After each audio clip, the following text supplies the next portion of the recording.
Assalamualaikum warahmatullahi wabarakatuh. Nama saya Raffi Khairil Insan dari kelas 2C NPM 1921911116. Di sini saya akan mempresentasikan tentang pengembangan dasar kurikulum. Yang pertama ada hakikat kurikulum 2013, yaitu inti dari hakikat kurikulum 2013 adalah upaya penyederhanaan dan tematik integratif. Kurikulum 2013 disiapkan untuk mencetak generasi yang siap di dalam menghadapi masa depan. Karena itu, kurikulum disusun untuk mengantisipasi perkembangan masa depan dan juga bertujuan untuk mendorong peserta didik atau siswa mampu lebih baik dalam melaksanakan observasi seperti bertanya, bernalar, dan mengkomunikasikan atau bisa disebut dengan mempresentasikan apa yang mereka peroleh atau yang mereka alami dan ketahui setelah menerima materi pembelajaran. Adapun objek yang menjadi pembelajaran dalam penataan dan penyempurnaan pembelajaran 2013 menekankan pada fenomena alam, sosial, seni, dan budaya. Melalui pendekatan itu diharapkan siswa itu memiliki kompetensi, sikap, keterampilan, dan pengetahuan yang jauh lebih baik. Mereka akan lebih kreatif, inovatif, dan lebih produktif, sehingga nantinya mereka bisa sukses dalam menghadapi berbagai persoalan dan tantangan di zamannya, atau pas memasuki masa depan yang lebih baik. Terus ada landasan kurikulum 2013, yaitu dikembangkan berdasarkan landasan yuridis, landasan fisiologis, dan landasan empirik, dan landasan teoritis. Landasan yuridis merupakan ketentuan hukum yang dijadikan dasar untuk pengembangan kurikulum. Kemudian landasan filosofis adalah landasan yang mengarahkan kurikulum kepada manusia, apa yang akan dihasilkan kurikulum. Landasan empirik yaitu memberikan arahan berdasarkan pelaksanaan kurikulum yang sedang berlaku di lapangan.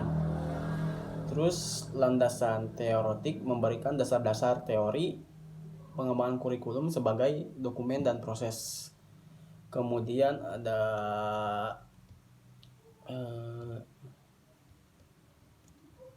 prinsip kurikulum 2013. Yang pertama ada peserta didik harus mencari tahu.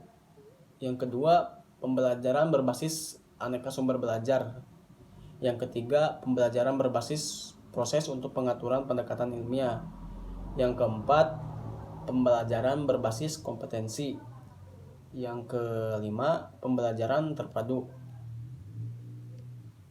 Terus ada struktur kurikulum 2013, yaitu yang pertama, pengurangan mata pelajaran yang diajarkan pada setiap jenjang pendidikan dan sekaligus penggabungan beberapa mata pelajaran. Yang kedua ada pengurangan jumlah jam tatap muka atau tatap mata. Yang ketiga ada penambahan jam tatap muka pelajaran dan pendidikan agama serta pembinaan. SD atau MI menjadi 4 jam per minggu dan SMP, SMA, SMK menjadi 3 jam per minggu. Yang keempat ada memasukkan dan menggabungkan kembali mata pelajaran Pancasila dengan atau kewarganegaraan pada semua jenjang pendidikan. Yang kelima ada apa yang disebut pelajaran wajib dan pilihan, wajib diikuti atau dipelajari dan sesuai mempelajarinya sesuai minat. Yang keenam ada pada setiap jenjang pendidikan mulai dari kelas 4 SD atau MI ke atas bisa terjadi moving. Artinya bukan guru atau murid saling menanti di dalam kelas, namun peserta didik yang bergerak ke ruangan sesuai dengan minat mata pelajaran atau yang diminatinya, dan di sana guru sudah menanti mereka. Kemudian yang ketujuh ada dengan adanya pengurangan mata pelajaran, maka konsekuensinya adalah pengurangan guru bidang studi, terutama pada SMP, MTS, dan SMA, MA, atau SMK. Kemudian ada standar nasional pendidikan, bisa disebut SNP. Standar nasional pendidikan merupakan kriteria minimal tentang berbagai aspek yang relevan dalam pelaksanaan sistem pendidikan nasional dan harus dipenuhi oleh penyelenggara dan atau satuan pendidikan di seluruh wilayah hukum Negara Kesatuan Republik Indonesia.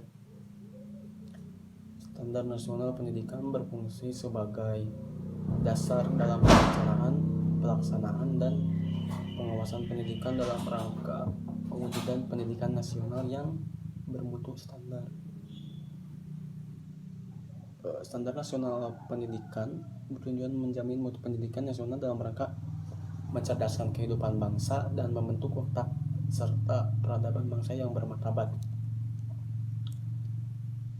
Jadi kesimpulannya, yaitu inti dari kurikulum 2013 adalah upaya penyederhanaan dan tematik integratif.